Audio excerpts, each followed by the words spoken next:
Class 10th student, Hindi में आज मैं आपको गद्य की विधाएं समझाने जा रही हूँ।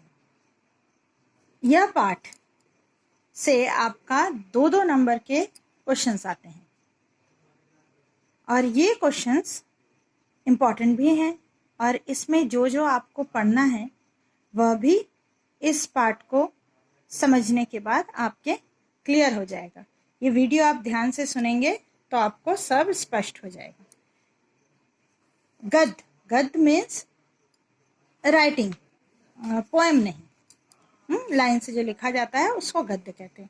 विधाएं क्या क्या हैं? निबंध, कहानी, एकांकी, नाटक, उपन्यास, ये हैं मुख्य विधाएं।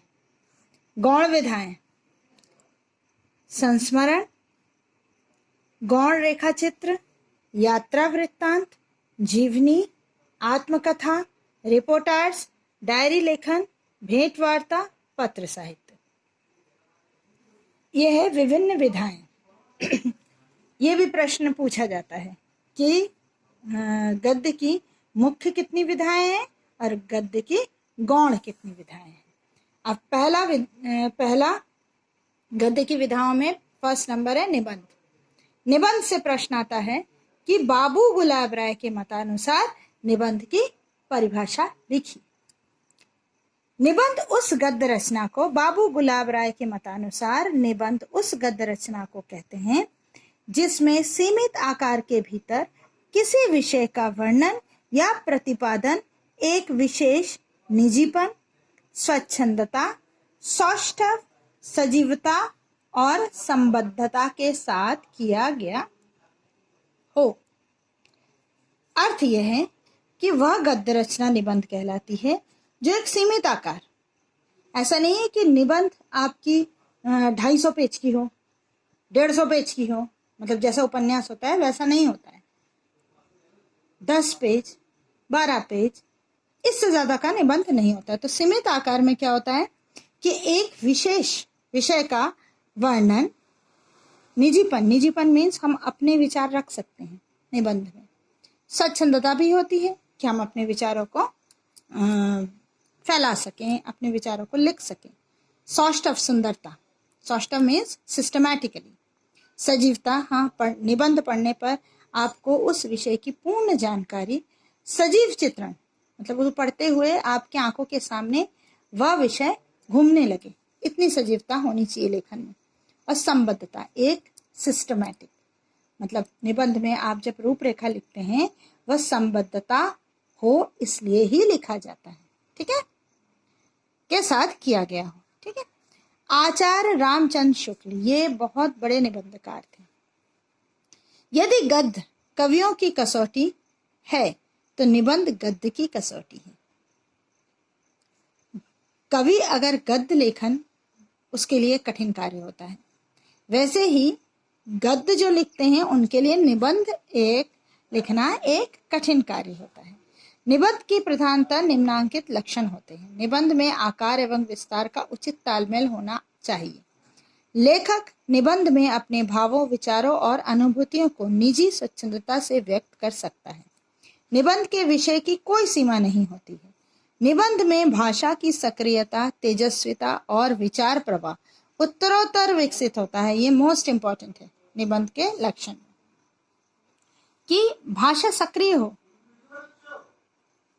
निबंध मुख्य रूप से 4 प्रकार के होते हैं: कथात्मक, वर्णनात्मक, विचारात्मक, भावात्मक।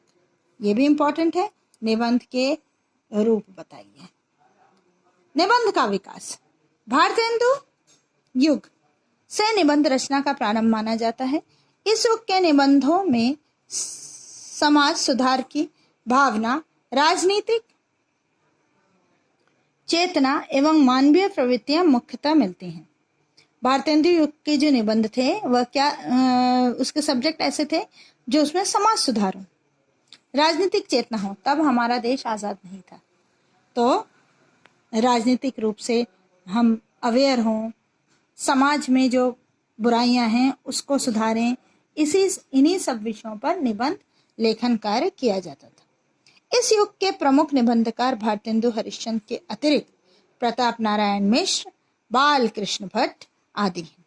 भारतेंदु हरिश्चंद्र रचित एक अद्भुत अपूर्व स्थान स्वप्न, एक अद्भुत अपूर्व स्वप्न एवं ईश्वर बड़ा विलक्षण है और प्रताप नारायण मिश्र रचित बुढ़ापा, भौं, धोखा, दांत आदि निबंध प्रमुख हैं। इस पर प्रश्न नहीं आते। फिर महावीर प्रसाद द्विवेदी ने सरस्वती पत्रिका में के माध्यम से हिंदी के उत्कृष्ट निबंधों का सृजन हुआ। इस युग के निबंधों में पर्याप्त गंभीरता, ये इंपॉर्टेंट है कि इस युग के निबंधों में पर्याप्त गंभीरता दृष्टिगोचर होती है। द्विवेदी युग के निबंधकारों में महावीर प्रसाद द्विवेदी के अतिरिक्त श्याम सुंदर दास, अध्यापक पूर्ण सिंह, पदुमलाल, पुन्नालाल बख्शी इंपॉर्टेंट है। आचार्य रामचंद्र शुक्ल, ये निबंध का उल्लेखनीय विकास का युग है।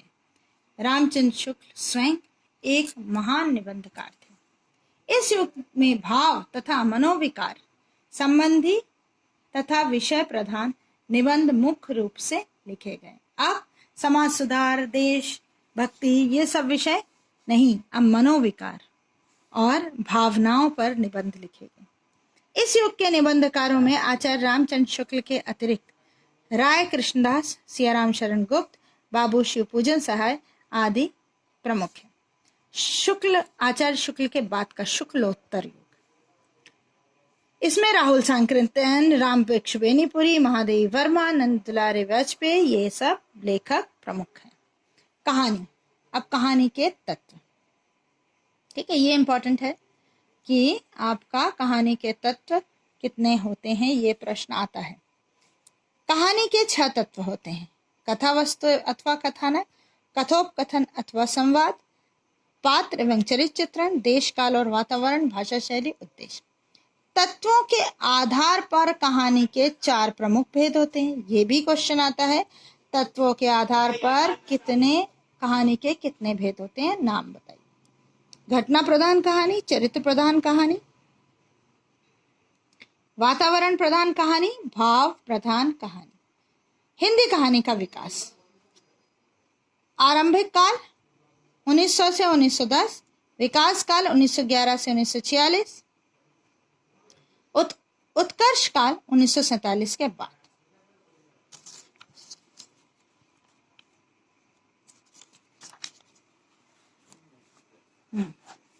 एकांकी, एकांकी एक अंक का दृश्य काव्य विधा है। एकांकी किसे कहते हैं, ये प्रश्न आता है। इसमें किसी एक कथा या घटना को सीमित पात्रों के माध्यम से प्रस्तुत किया जाता है। एकांकीकार एकांकी के द्वारा एक सजीव प्रभाव की सृष्टि करना चाहता है। एकांकी की शैली में संक्षिप्तता तथा गतिशीलता रहती है। एकांकी के निम्नलिखित तत्व, ये भी इंपॉर्टेंट है: कथा वस्तु, कथोपकथन या संवाद, पात्र और चरित्र चित्रण, देश काल, वातावरण, भाषा शैली, उद्देश्य और रंगमंचीयता। एकांकी का विकास, भारतेंदु युग, उसके बाद मोस्ट इंपॉर्टेंट जो लेखक हैं एकांकी के वो है जयशंकर प्रसाद। नाटक, नाटक एक दृश्य काव्य है, यह अभिनय होता है। नाटक लिखा भी जाता है और उसको स्टेज में अभिनय किया जाता है, मतलब एक्ट किया जाता है। नाटक पढ़े या सुने जा सकते हैं, किंतु पूर्ण आनंदानुभूति अभिनय देखकर ही की जा सकती है। संस्कृति साहित्य में नाटक विधा का गौरवपूर्ण स्थान रहा है। नाट्य परंपरा का विकास, भारतेंदु युगीन नाटक, प्रसाद युगीन नाटक, प्रसादोत्तर युगीन नाटक। यहाँ भी प्रसाद का अर्थ जयशंकर प्रसाद से है।